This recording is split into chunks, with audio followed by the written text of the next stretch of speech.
Hallelujah, praise the Lord.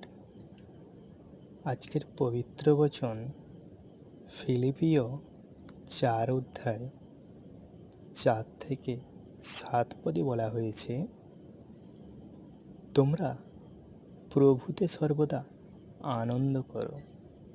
পুনরায় বলিব, আনন্দ করো। তোমাদের শান্ত ভাব মনুষ্যমাত্রের বিদিত হোক, প্রভু নিকটবর্তী। কোনো বিষয়ে ভাবিত হইও না, কিন্তু সর্ববিষয়ে প্রার্থনা ও বিনতি দ্বারা ধন্যবাদ সহকারে তোমাদের যাচ্চা সকল ঈশ্বরকে জ্ঞাত করো।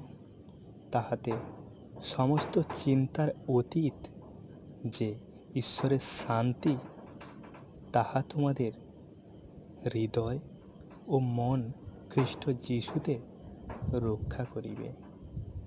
আমিন। হালেলুয়া।